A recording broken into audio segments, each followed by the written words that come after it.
Hey guys, welcome back to NFT Chaser. Today we'll talk about why Sega wants to drop its NFT plans. Let's head into it. Sega had plenty of good news for investors last year. Revenue and operating income for the owners of Sonic the Hedgehog are up, and Sega is now floating the notion that is going to build future revenue for, you guessed it, non-fungible tokens. First, some second quarter numbers for the time period ending September 30th, 2021. Sales across the company jumped year over year from about $973 million to about $1.9 billion.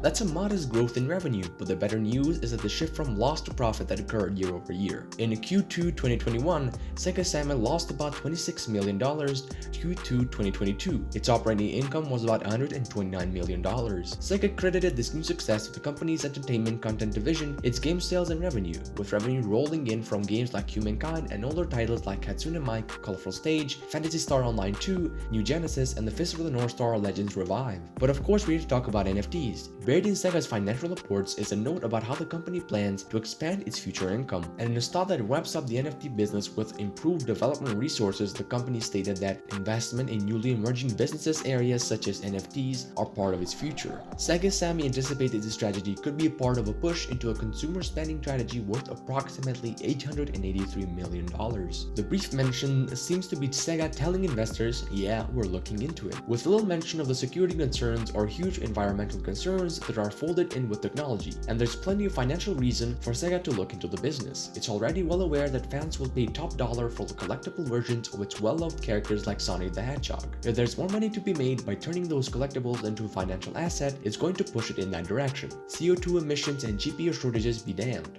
Or are they maybe staying out of NFTs? A number of major game companies have expressed interest in cashing in on the NFT trend, but at least one may yet back off. Comments by Sega CEO Haruki Satomi indicated that the company could abandon its intent to experiment with NFT and play-to-earn blockchain games. The comments come from transcript of a Q&A session held by Sega leadership on December 14th, 2021. Thanks, PC Invasion. During the session, a questionnaire asked Satomi to elaborate on Sega's plans to implement play-to-earn (P2E) in its games.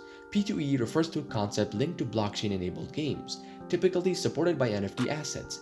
In P2E games, players are awarded or can gain NFT assets that they later can trade or sell freely for cryptocurrency. Satomi responded by emphasizing that while Sega has already started many different studies and considerations, there are no concrete plans regarding P2E implementation. He further clarified that many users, both domestically and overseas, have shown a negative reaction to NFT and P2E related announcements, including from other companies. On future Sega NFT or P2E plans, he mentioned that the company would need to carefully weigh its options. These include seeing how Sega can mitigate the negative elements, how much Sega can introduce with Japanese regulation, and what will be accepted by the users. Ultimately, those plans would be evaluated against Sega's motto, constantly creating, forever captivating. Satomi stated that if the plans were perceived as nothing more than simply money-making, he would opt not to proceed. Based on the comment, it appears that compared to the enthusiasm expressed by Square Enix leadership, Sega has adopted a more cautious attitude toward the future NFT and play-to-earn titles. It maintains interest in experimenting in the space, but is aware of the backlash that other offers have prompted. Finally, Satomi at least want to make sure that any plans it did go forward with align with the company's values, rather than just earnings potential. Of course, it remains to be seen just what plans do come up in the future. Sega has no current plans to implement NFT or play-to-earn monetization in its games. Meanwhile, Konami's auction of planned Castlevania NFTs is scheduled for January 12, 2022. A Dreamcast retro collection is long overdue.